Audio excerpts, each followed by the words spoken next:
Right.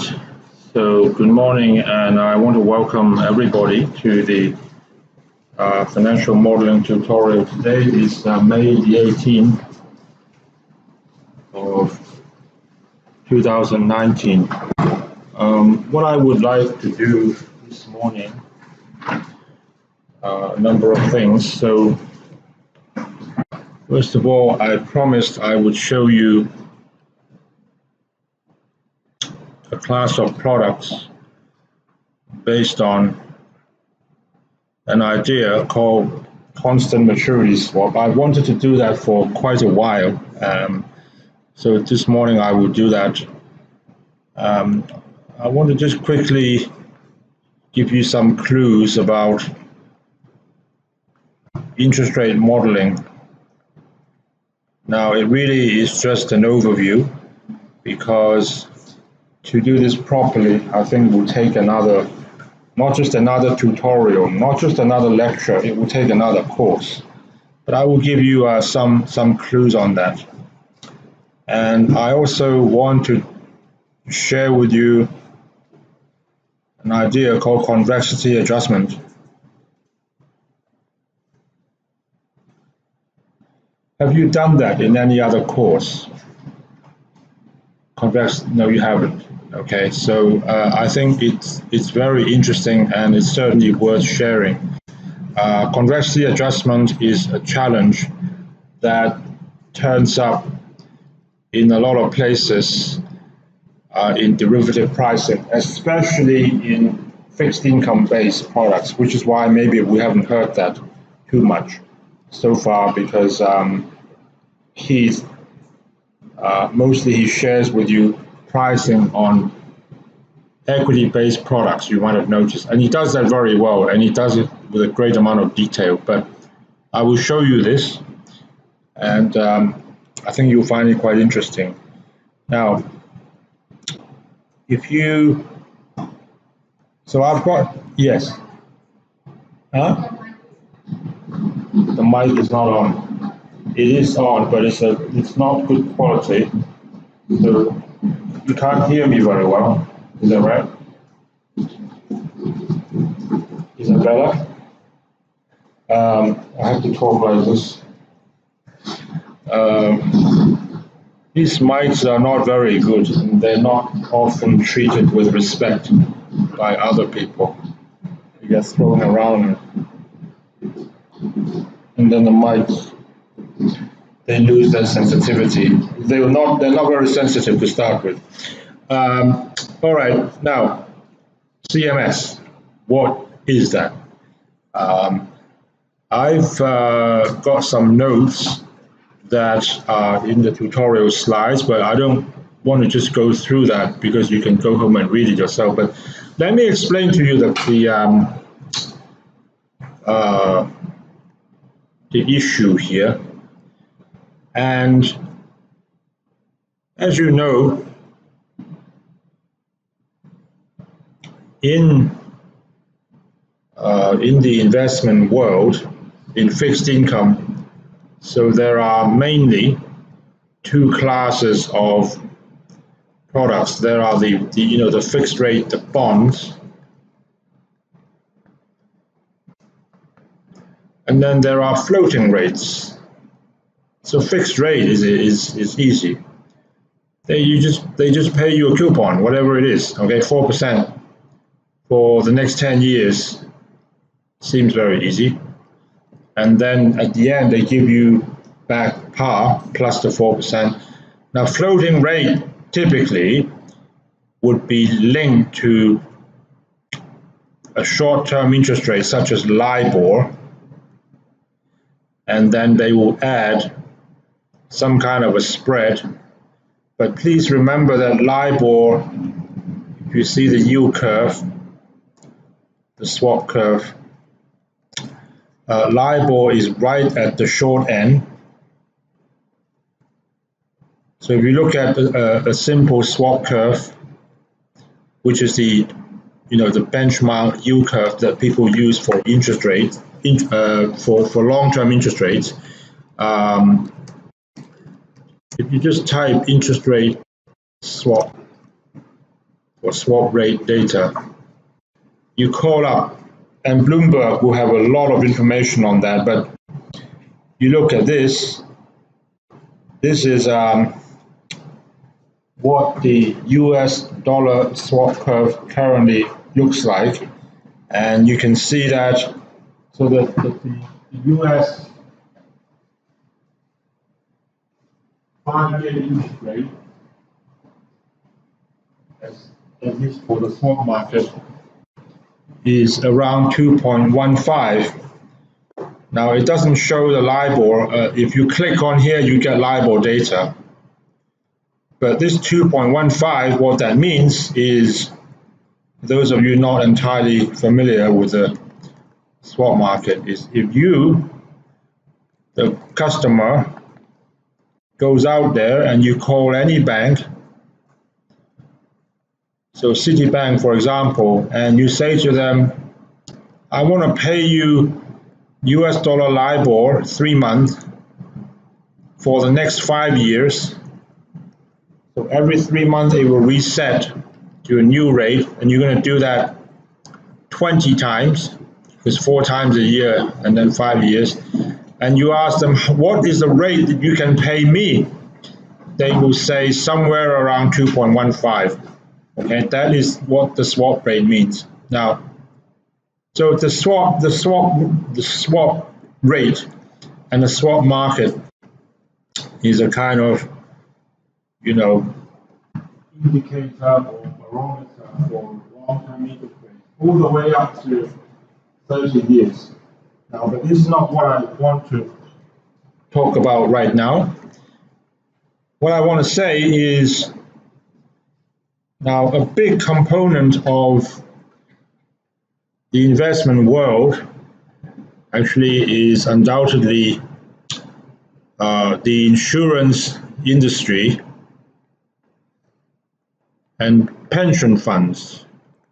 Now, for any developed or mature economy, that is an integral part of the economic system. Now, China now has a big and growing insurance industry and pension as well.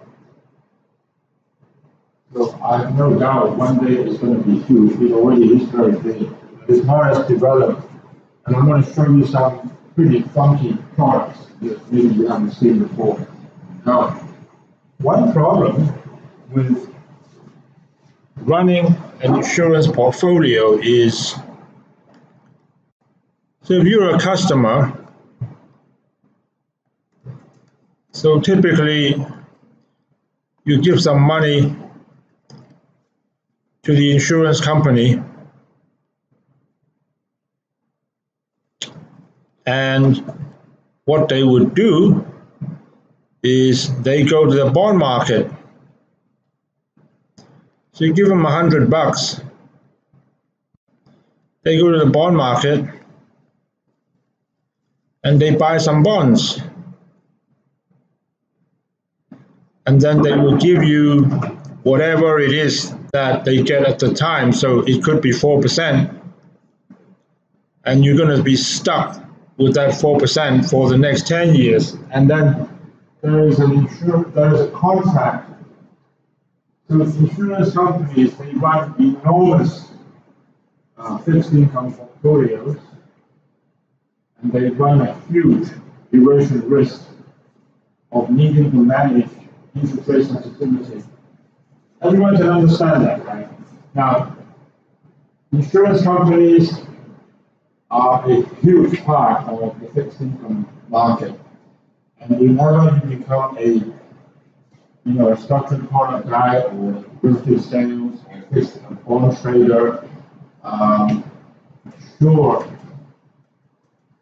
as the sun rises, at some point in time you're going to run into an insurance company as a customer. They are huge.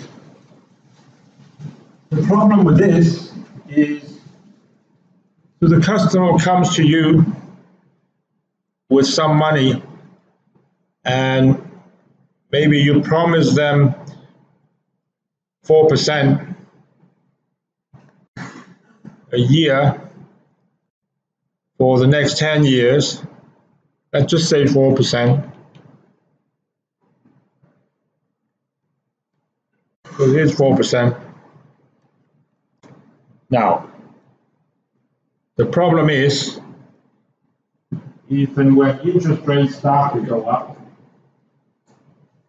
or down, so now we have inflation and interest rates are rising. The whole curve is rising, short rate and long rate. Okay? And now, let's say 1 year later, if a new customer comes along, you would have to pay them 6%. So this old customer, customer one, is going to be quite unhappy because they say, oh no, I'm going to be locked in for 10 years at 4%. Well, too bad. That's the contract you had.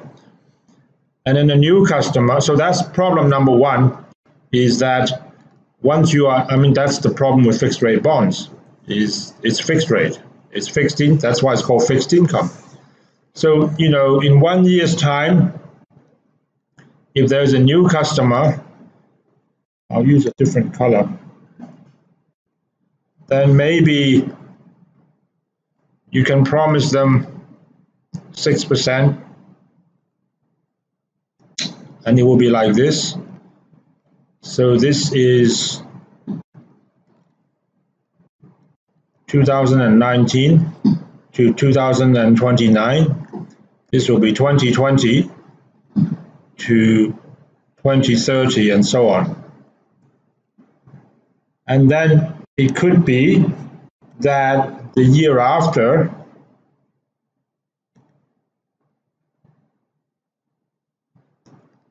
interest rates are, so this might be, let's say 6%.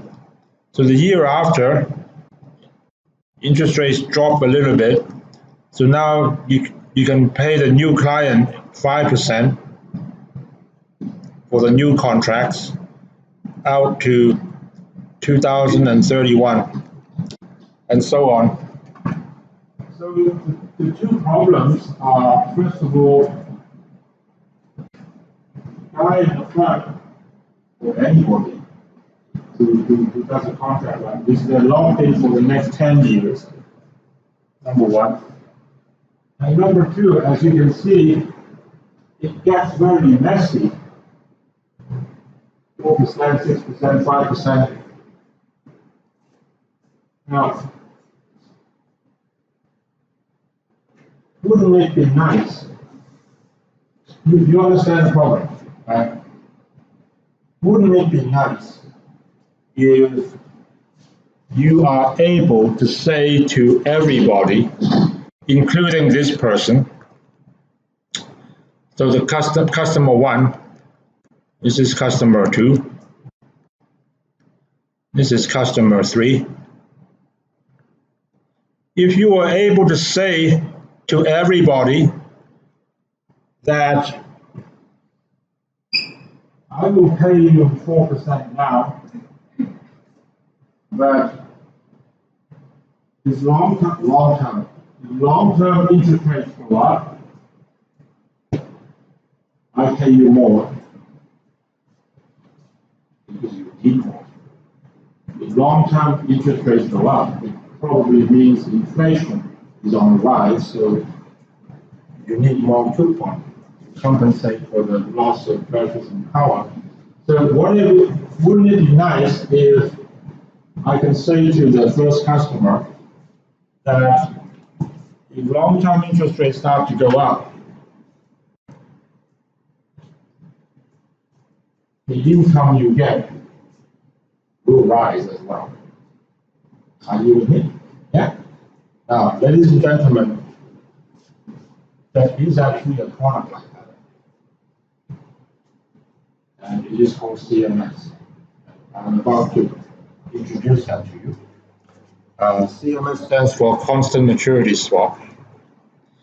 And I can guarantee you, if you go and work for the buy side, insurance company, if you work for hedge funds, if you work for private banking, okay, you will come across this sooner or later.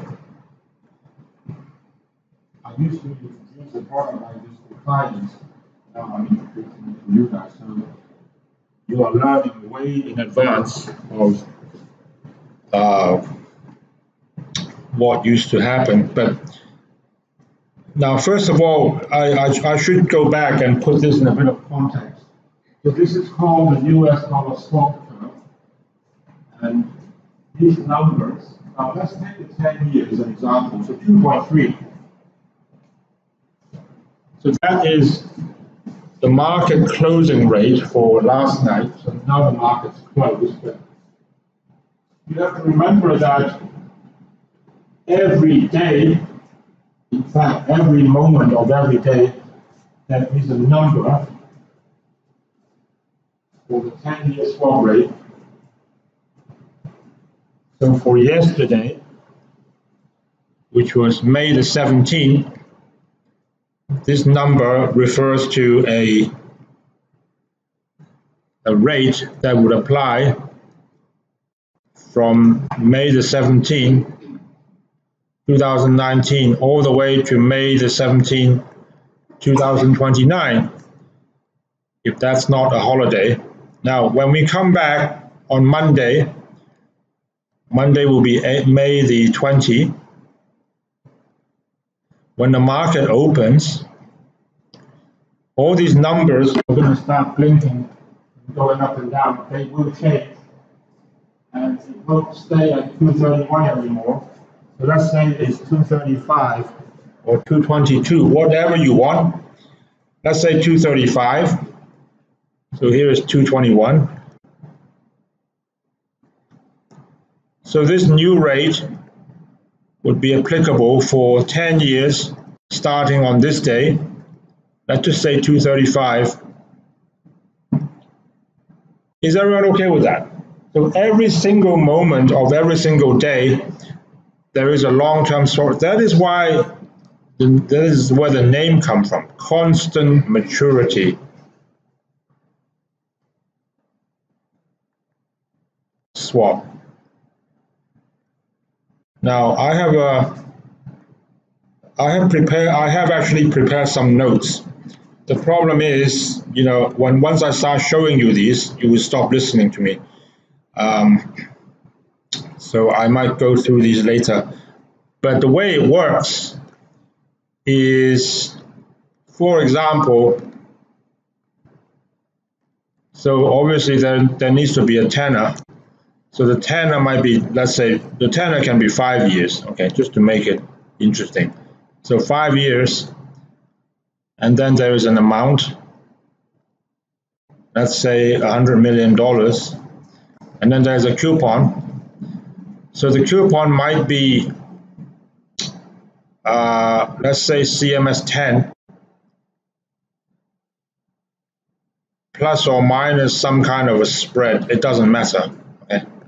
So what that means, and semi-annual, is that every 6 months, I will look at what that number actually is.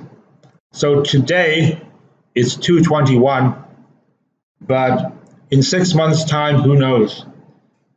It can be 4%. If it's 4%, I'll pay you 4%. If it's 1%, I'll pay you 1%. And plus or minus some kind of a spread, okay? Now, these are sometimes known as CMS link floating rate notes. Is everyone okay with that idea? At least the idea, okay? You okay with that? Now, you might be thinking, wow, that sounds too good to be true. So I am investing something for 5 years. I should really just be getting either the 5-year rate fixed, or I should just be getting LIBOR 3 months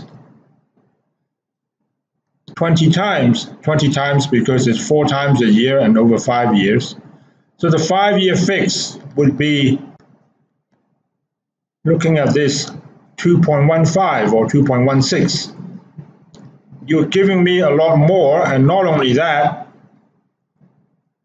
you continue to give me this over the next 5 years. That sounds really good. Okay, now, of course, in finance, there is no free lunch, and there is a catch to this. Now, first of all, you are running some risks. If this starts to go down, and it can do, if you look at the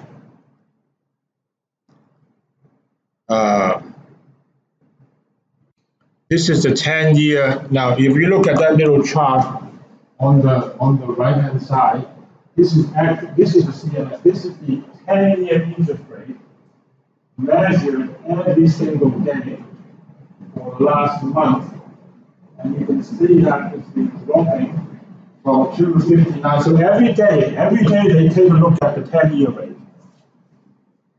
which is why it's called constant maturity. And you can see that it's been dropping from 259 to around 230, 233 or 230. So these numbers, they do change. Is everyone okay with that? Yeah? Now, if you understand what I'm saying so far, you are already way ahead of other people who don't know about fixed income based derivatives. Now, I want to show you a real trade. And this one looks like this. Now, this one from Morgan Stanley. It's a bit old, but they still keep doing this. And even today, you pick up the phone, you call Morgan Stanley, I'm sure you can get a product like that. They are very, very popular with insurance companies. Now, let's see what's going on here. And first of all, this for $13 million. That doesn't matter, okay? But this trade is for $13 million, and it's a 10-year trade. So it actually started in 2010. Oh my God, it's going to mature in. Okay, never mind. But this trade was a real trade that got done. It's a 10-year trade. Now, the interesting part is this part, the so-called reference rate, the 10-year constant maturity swap rate, exactly as I described to you. So this is a 10-year trade using the 10-year CMS. It doesn't have to be 10-year CMS. You can use any CMS you want. It can be, you can have a 10-year trade based on a 5-year CMS. You can have a 5-year trade based on a 20-year CMS. And the interest rate is the product of, I actually can share this, I guess I can share this term sheet with you. It's the product of the reference rate multiplied by the adjustment factor. Now, I told you just now that often what they do is they will pay you the reference rate plus or minus a spread. But here they're doing something different. So instead of taking a spread, they are simply doing this.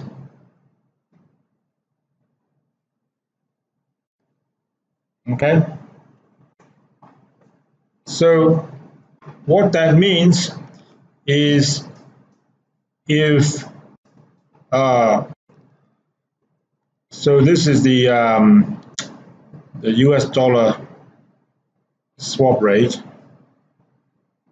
10 years. So for today or yesterday, May the 17th, it was what did we say it was? 2.3%. So let's just say that in 6 months' time, November 17, it jumped massively to 3%. Then you are going to get 2.7. Do you understand that? Yeah. It's actually very easy. It's very straightforward to understand. So if 1 year later, so I don't have space to write the year. So May 17, 2020, if it jumps to, let's say, 3.5, then you're going to pay someone 3.15. If it jumps to 7%, let's just say it does, then you're going to pay them what? 6.3. Thank you. Are you with me? So if you're an insurance company, you think, wow, this is a cool idea. So I am no longer constrained by, the fixed coupon. I really can go out and tell my client, hey, I will give me $100 and I will pay you an income which has a direct relationship with long-term interest rates. And not only that, so like I said, insurance companies, they like to plan ahead. So this year I've got 2 new customers. I know that next year I'm going to get some more new customers because people are retired all the time. So when they retire, they have money, they want to give it to me. So I can actually plan ahead, and I know that when people retire next year, they would want to have an income which is linked to the long-term interest rates in the future. So with this product, I can't do that because let's say you give me 10 million and you give me 10 million. So I buy something like this, but I don't buy for 20 million, I buy for 30. So next year when there's a new customer who comes along, I can sell that to the new customer, okay? Now, so here is we used to trade a lot of these products, and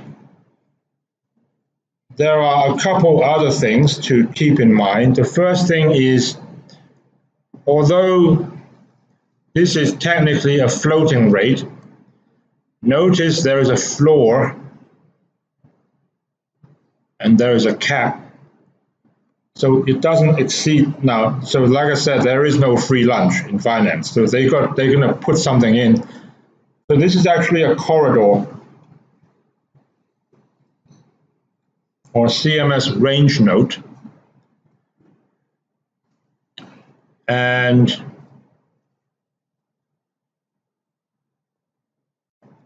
sometimes these things are actually callable. So they also put a call option on top of that. This one is not obvious.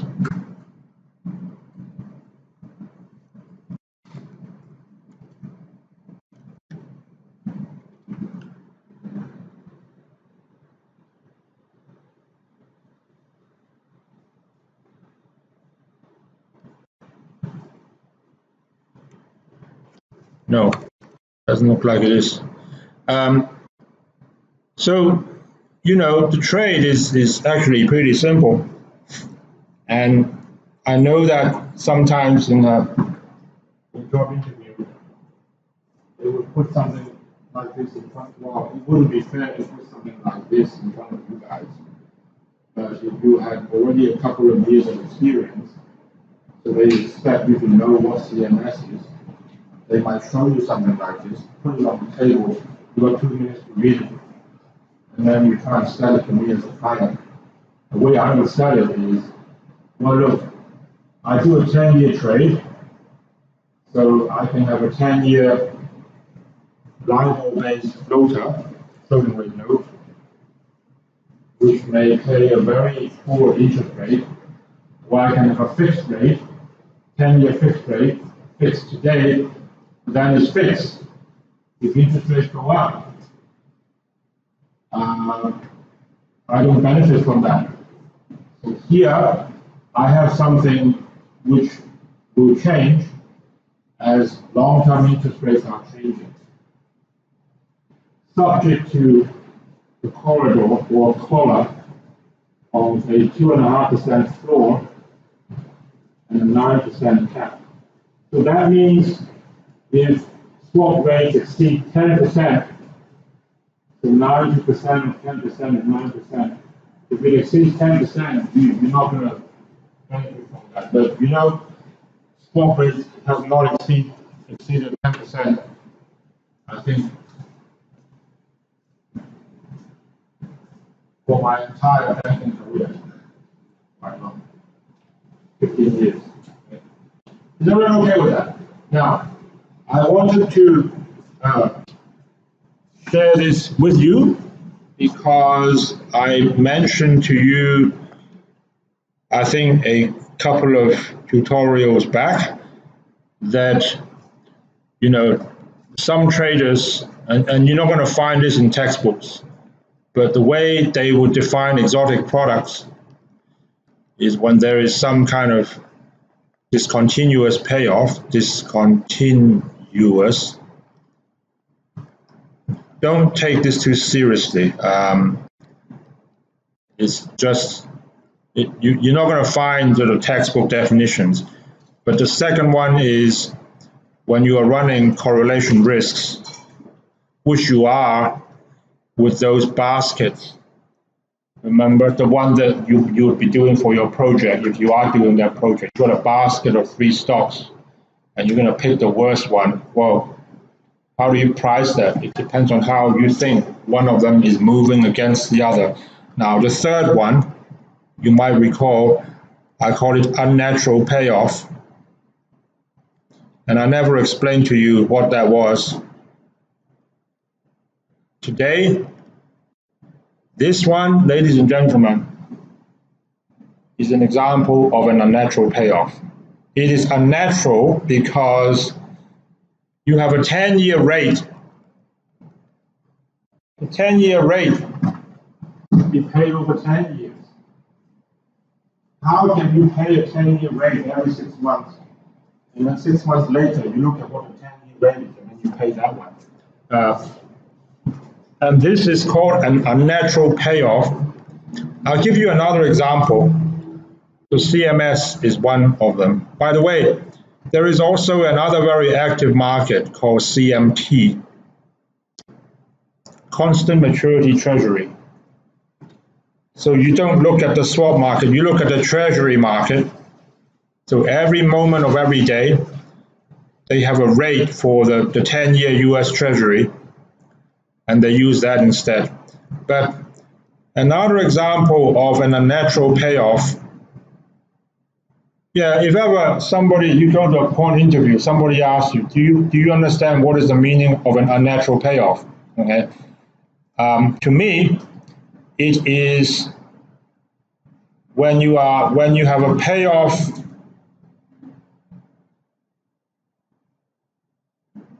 at a different time or different currency. Now, different time, I just showed you. So you've got the CMS, the 10-year. The 10-year should be paid over 10 years, but you can pay the 10-year every 6 months. So you're paying at the wrong time, or you're paying it with the wrong currency. Have you guys ever heard of Quantos? You have? Oh, this is another pretty funky product. I don't have a term sheet to show you, but you know, if you are an American investor,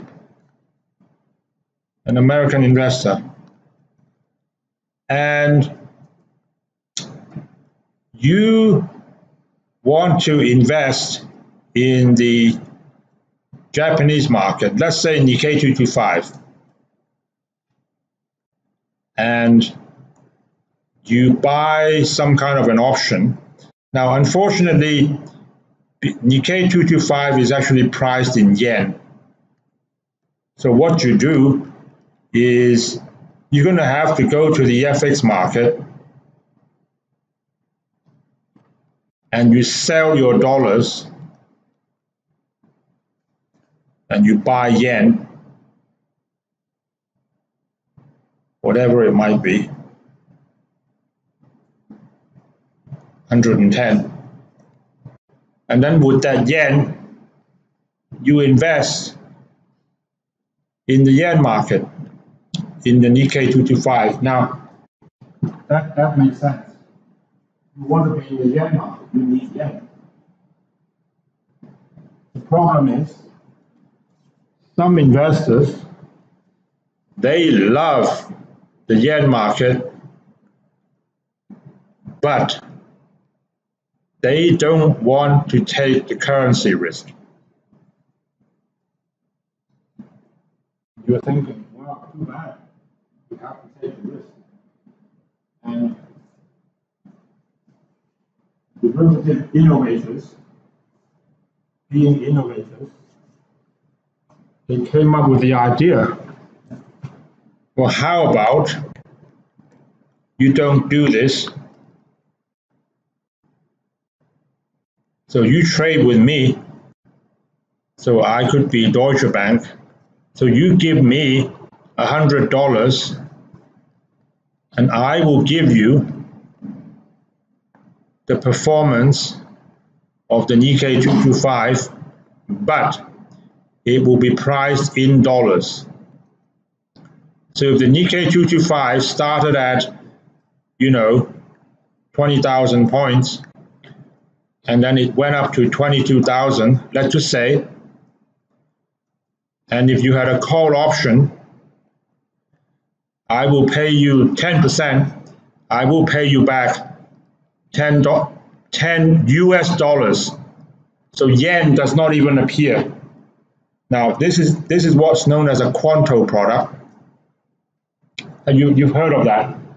Now, I don't, like I said, you can spend another tutorial, you can spend another lecture discussing how to price this. It's not actually that hard. I shouldn't say that. The math is very interesting. You have to make, actually all it is, I shouldn't say all it is, what it is you have to hedge the Nikkei 225 risk, and you need to make certain assumptions regarding the whole movement between Nikkei 225 and what? The currency, the currency risk, okay? So that's just what it is.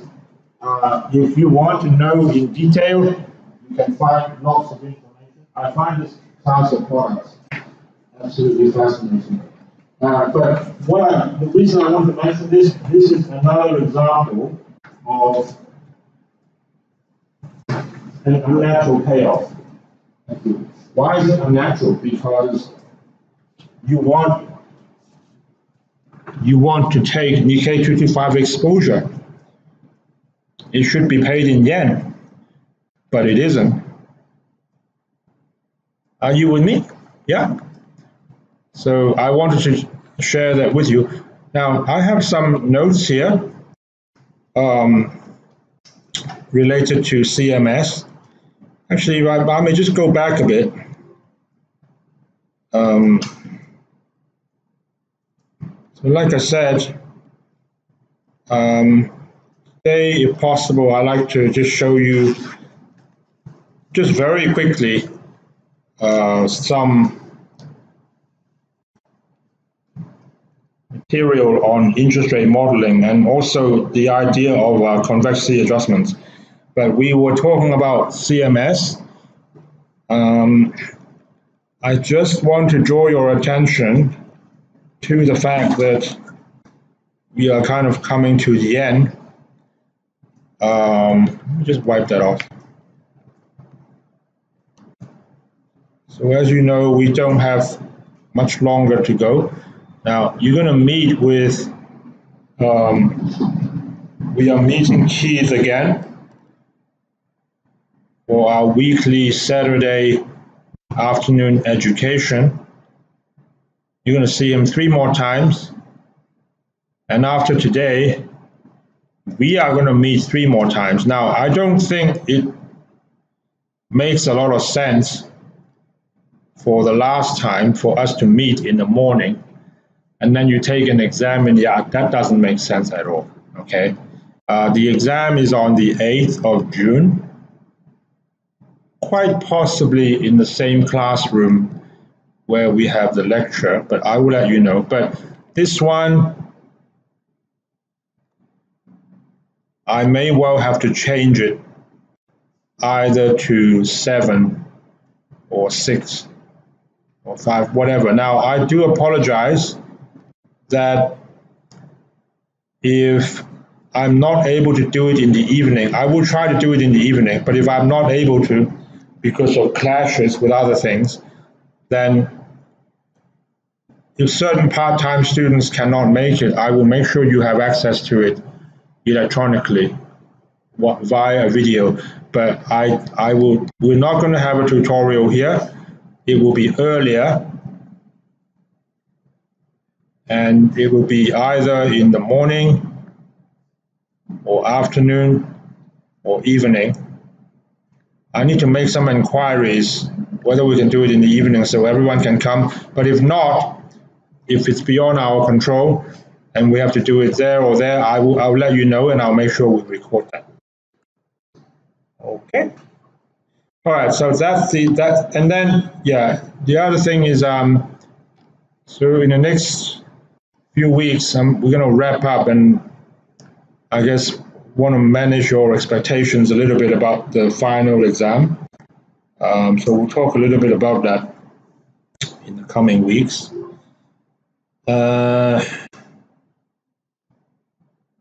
What else?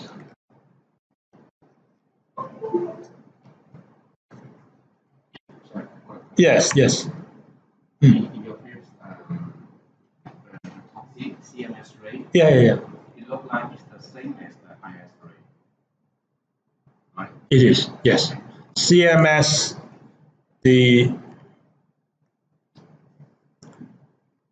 S in CMS and the S in IRS is the same S. So this stands for swap. So interest rate swap, when you look at this is what the interest rate swap market looks like today. But as I said, I wish the market was open and you can see all the rates blinking and going up and down, but they do. And every single day they are changing, as you can see on the right-hand side.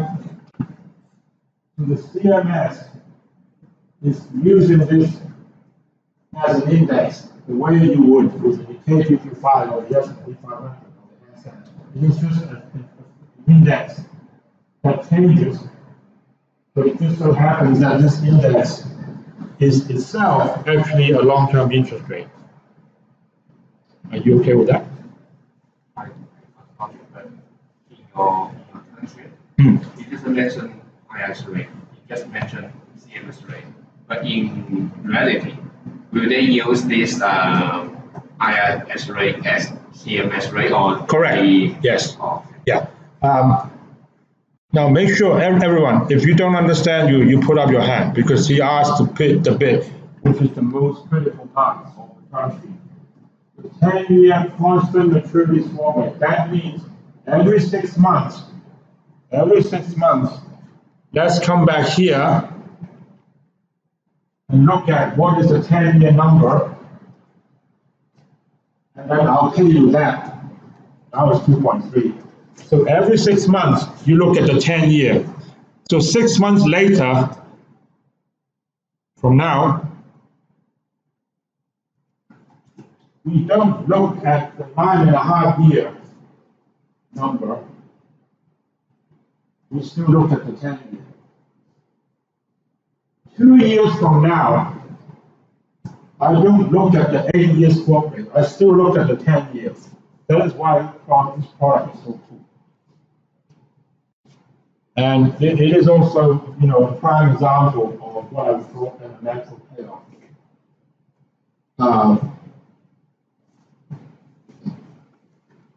I think if you had to think of a product,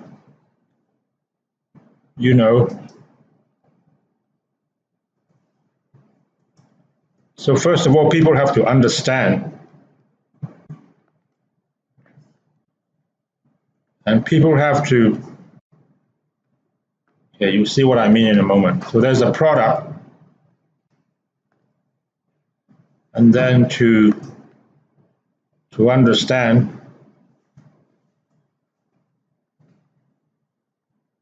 to price, to hedge. Now, this is only my opinion, but let's start with something really simple, like the digital option, the binary option. Now, that is actually very easy to understand. Everyone knows what that means. To price it is also, these things are simple to price. I would say hard to hedge. And then you've got the barrier options with the knock-ins and the knockouts and all those things. So people also, I think they find it simple to understand. And they are relatively, you know, there's a closed form solution, but they are hard to hedge, because if the market is volatile, suddenly you don't have an option anymore. Then there's a CMS or CMS-based products. Now, I still think these are simple to understand. So if you are a fixed income manager or you run the portfolio in an insurance company, I guarantee you they have heard of this before, or someone has shown it to them.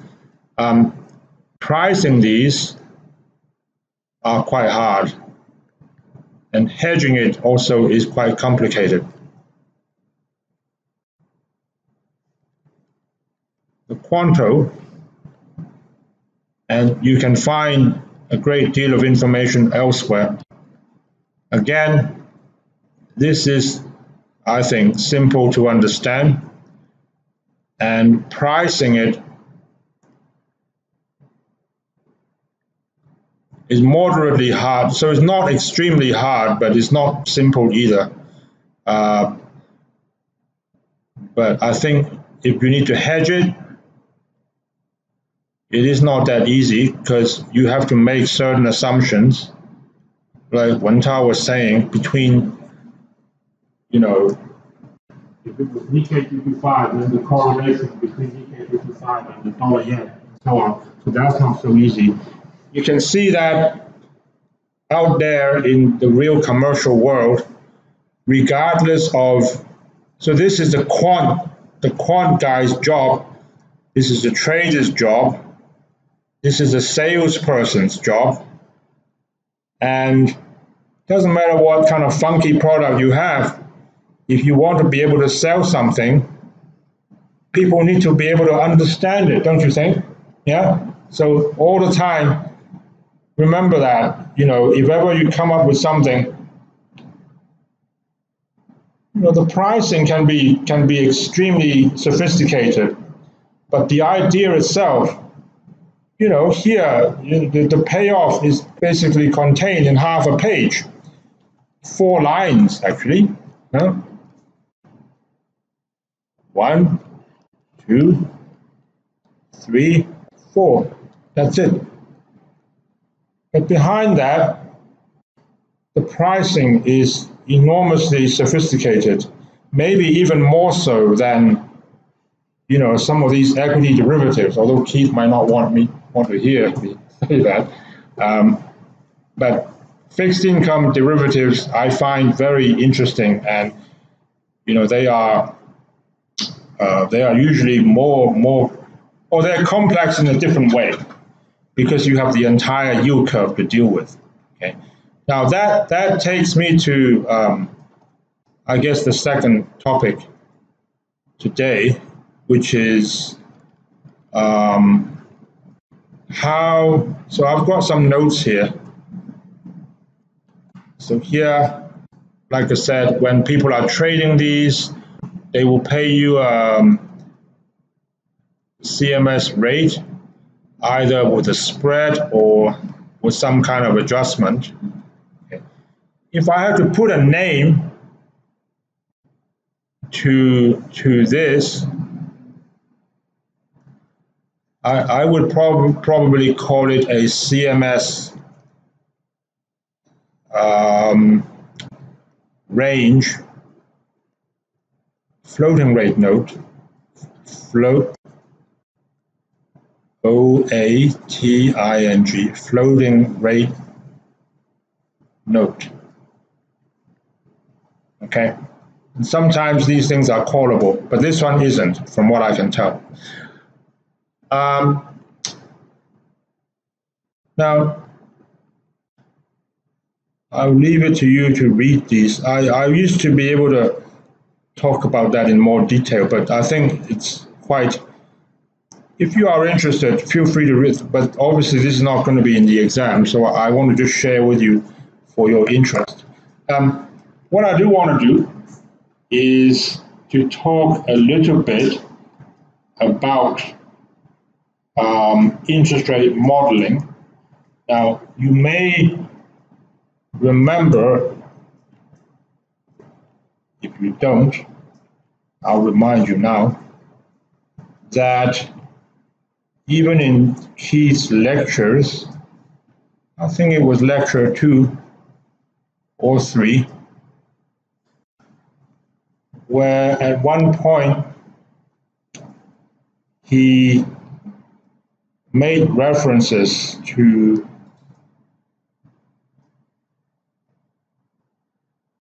the Cox-Ingersoll-Ross short rate process, and in fact there was even a homework, and some of you are asking me, okay, what is that actually about? Notice that this was actually lecture 3. It's at the more sort of elementary part of the course. Now, let me try and share with you just very quickly. So what people used to do in the old days, they came up with, so they're thinking, so first of all, what are we trying to do? So we have a yield curve that goes all the way from 0 to 30 years.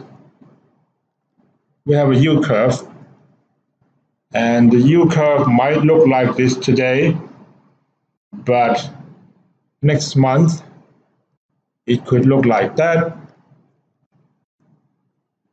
A month after, it could look like this. Who knows? So it changes shape all the time. Now, as you know, the 30-year rate, it doesn't matter if it's 30 years or 30 days, but the long-term interest rate is a product of the short-term. So for example, a 2-year interest rate, a 2-year, so 1 year, and let's make a 2-year example to make it simple. So a 2-year interest rate is actually, if you call that EZ, is a product of the 1-year rate now and the 1-year rate in 1 year's time, isn't it? So you could say that 1 plus EZ squared should be 1 plus X multiplied by 1 plus Y. Now that's the simplest way I can think of to express that. And EZ, you know that because you can observe, and X, you know as well. So you can calculate Y, which is sometimes called the implied forward rate. So what people do at the start, this is the old way, they call it the equilibrium models, equilibrium models. So once you recognize that the long rate is nothing more than the short rate, you can really chop it up into different bits, not 1 year, but maybe 1 month, maybe even 1 day. maybe even 1 hour. So it's basically all these little bits put together. And then they try to come up with a model to figure out how that rate is sort of changing over time. And they try to model that. And these constructs that you see are some attempts at modeling the short rate. Now, these are called short rate equilibrium models. So whenever somebody tells you, if you ask somebody, how does your company price interest rate derivatives? And they tell you, oh, we try to model the short rate using the Varsicek approach for the CIR, and that's what they mean. So if you model the short rate, now this is the one that was referenced in Keith's notes. So I thought I would bring you back there.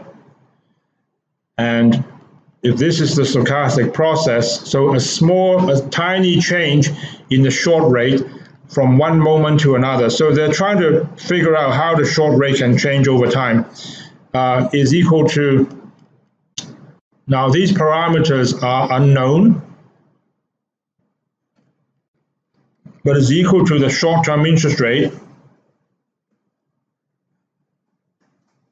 over time plus a random term. So that's the CIR model. And the Varsicek model makes a slight modification. They do not have the interest rate parameter in there. That's the only difference. Now, notice that because there's a minus sign in front of the little r, so every time you see a minus sign, you should be aware that there is something special going on. So that means when interest rates go up, this will go down. Or when interest rates go up, there is a tendency for the change to be going in the other direction. And that's precisely the point of these two models, which is that when interest rates are high, it has a tendency to want to come back to some kind of long-run equilibrium. And, you know, that's what they call mean reversion. And like I said, the CIR model was actually featured here in lecture 3. That's one of the homeworks.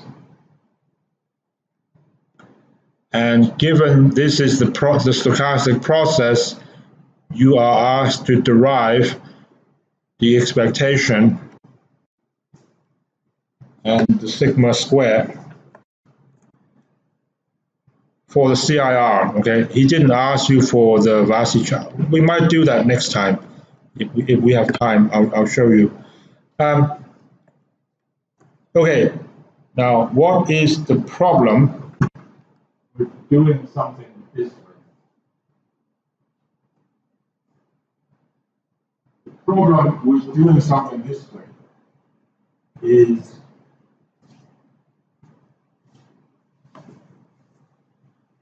all right, you take a step back. Take one step back, and you all know about the dividend discount model or theory, whatever it's called, right? So you take a stream, the simplest form is you take a stream of dividends and you just discount that by whatever discount rate for the firm minus some kind of growth rate. Now, where does the discount rate come from? Well, you can use CAPM if you want.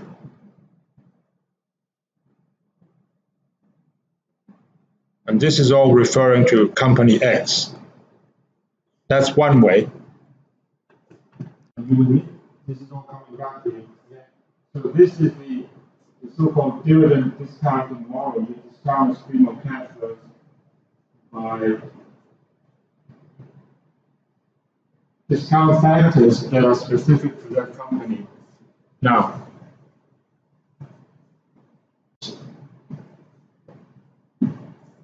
here, you get away with this because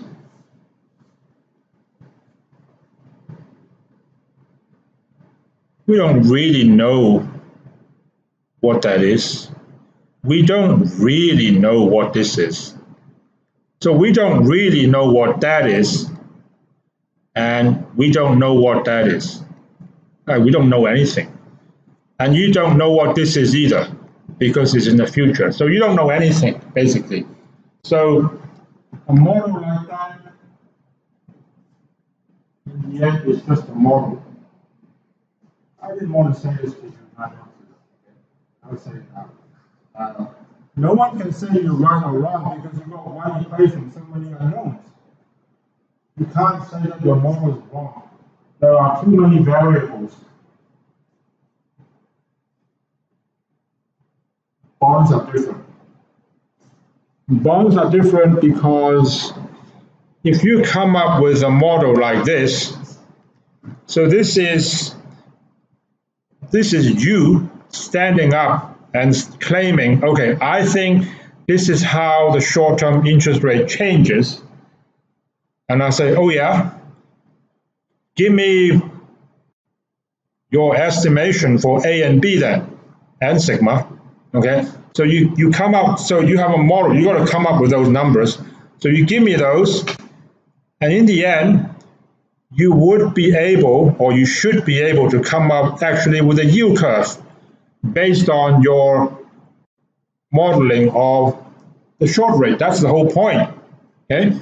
You model the short rate all the way out to however long you want, 5 years, 10 years, 20 years. You model how it changes, and you come up with an actual yield curve. Problem is, now you can't get away doing this. And what I mean is, if you come up with your own yield curve, your model, your equilibrium model-based yield curve, it would be different from the one that is actually in the market.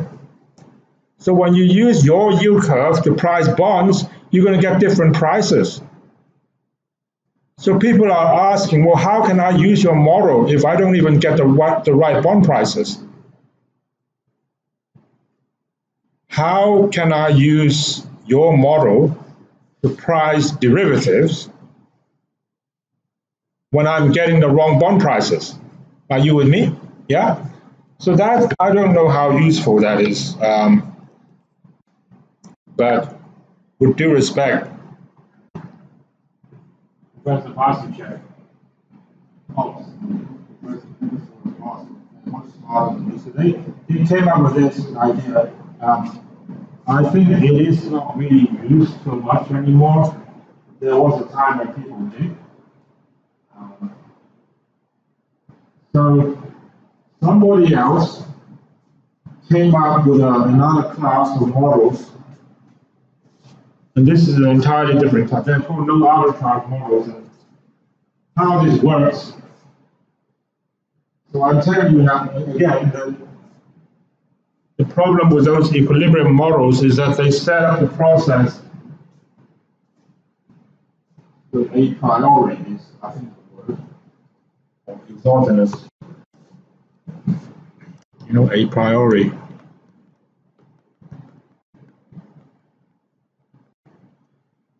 There is a meaning to that phrase.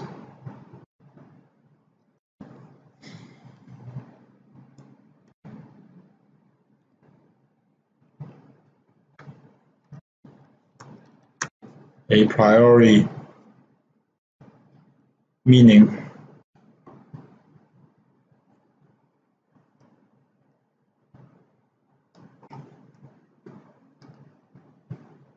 In a way based on theoretical deduction rather than empirical observation, or relating to reasoning which proceed from theoretical deduction. So right at the outset, they say, okay, we think this is how interest rates behave. And that is the problem. That's part of the problem. If your assumptions may well be wrong, but they just assume that it is correct. And then the end result is, if you assume that to be correct, instead of going around in a circular argument,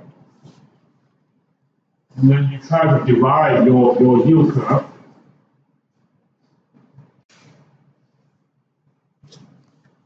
actual. The yield curve that you get will be inconsistent. You can't price the bonds properly, let alone derivatives. So some other academics came up with a better solution.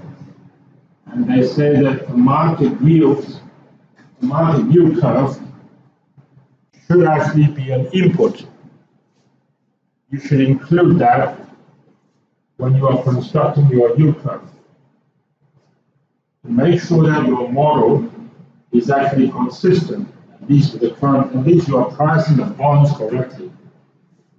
And the yield curve that you come up with when you are doing your modeling will be the same as the one that is in the market.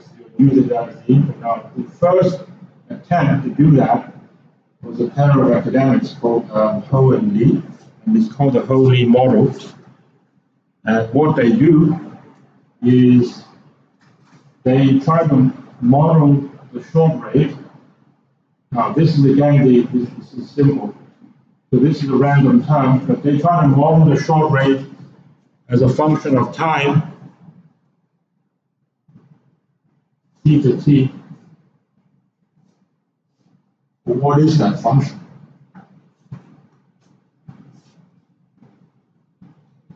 The function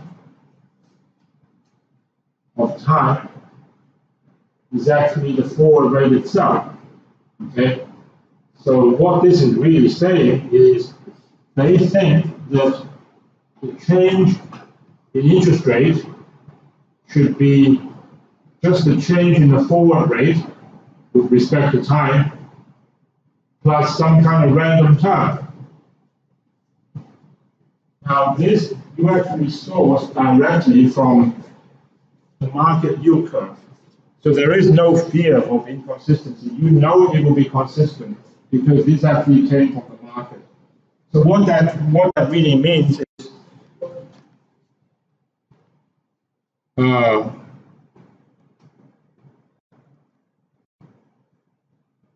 so you don't start with a process. You don't start with a process the way you're doing here.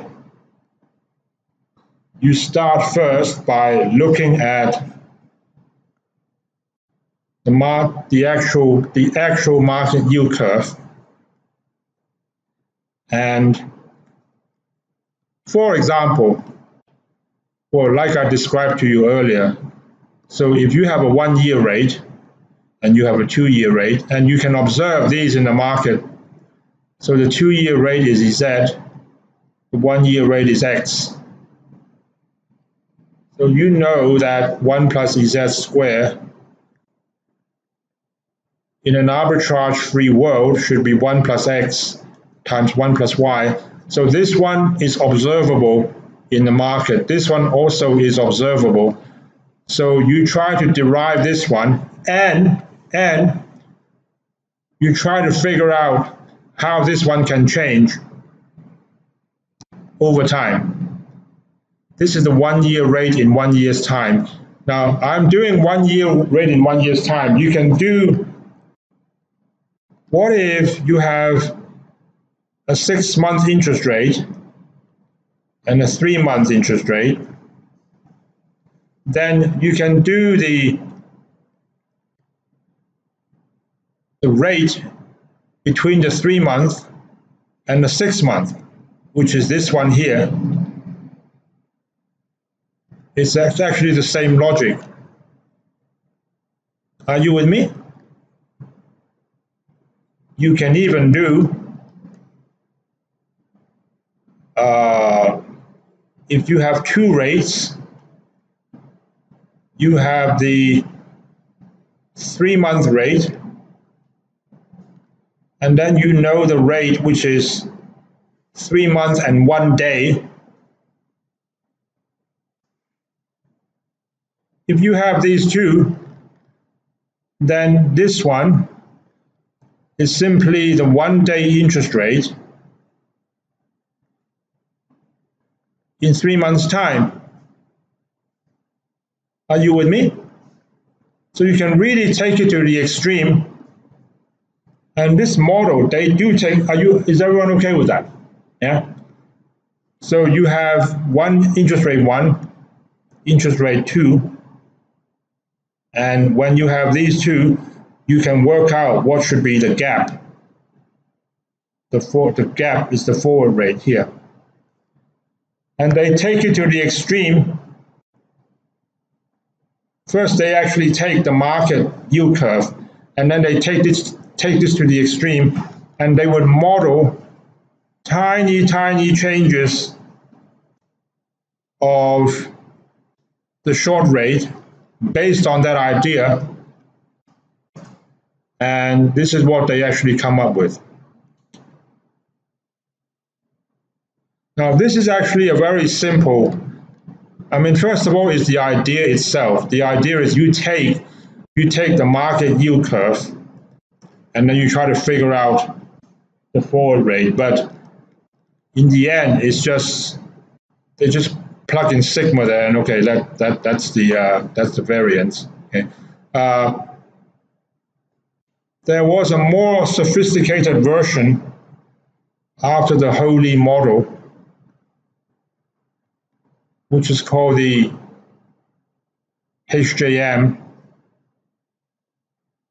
which stands for Heath, Jarrell, Morton.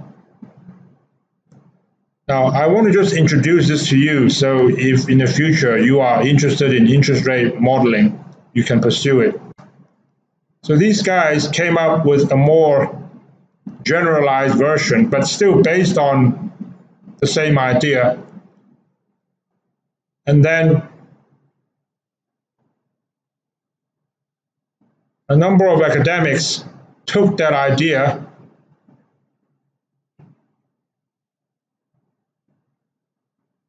and came up with something that really actually works by adapting it to market data. So this was the evolution. So first, these two persons came up with the idea, why don't we actually take the market yield curve as an input, so you have something which is consistent.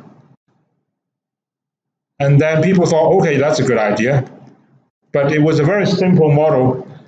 And then Heath, Jarrell, Morton took over and developed that further with more complicated functional forms. Now, BGM, it stands for Brace. I think Gatarack, Luciella. So they took that idea and they said, yeah, I think it's a good idea. So let's try to apply that to the real market. And by plugging in the swap curve, for example, and then they came up with a BGM model. Now, this is sometimes called the LIBOR market model, which is still being used today in a lot of companies. If you go to Google and you type LIBOR market model, you see, even Python, they have it. You're going to find 35 million references. Okay, sorry, 3.4 million, not 35 million. Okay. You get the point. What is LIBOR market model? So that is the kind of evolution. Okay. I actually wanted to share with you. Now, by the way, here is the one thing that I want you to keep in mind, though, is with these Whether it's Tony or Fitzgerald Morton or BGM,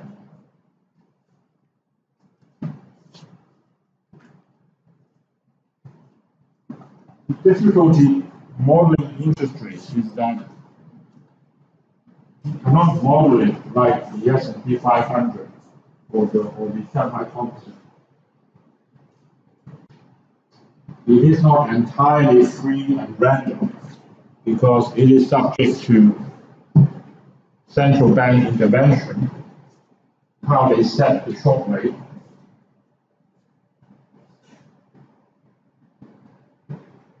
So there's a manual element to it in the economic dimension.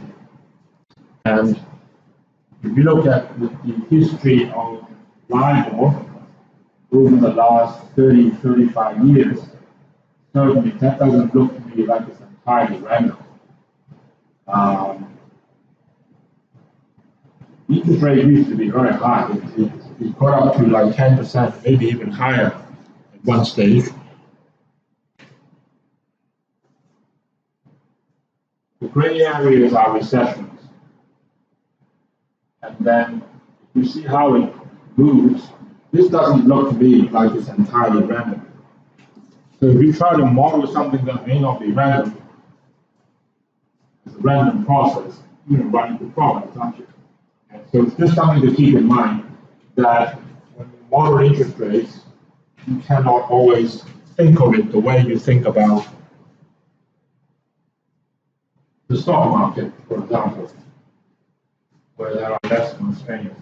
I think you can say the same to some degree about currencies.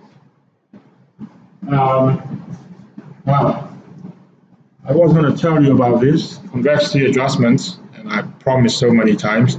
I think we'll do that next time. Convexity adjustment is a very interesting topic that you see in fixed income derivatives, and it has to do with the nonlinear nature of certain interest rate-based payoffs. So if you go to a big bank, you talk to any interest rate derivative trader, and you ask them, do you have problems with convexity adjustments? They will get really excited and they want to talk to you. Oh yeah, I do this and that and this and that. I actually want to show you an example of what that means and what adjustments you make. But I think I'll do that next time.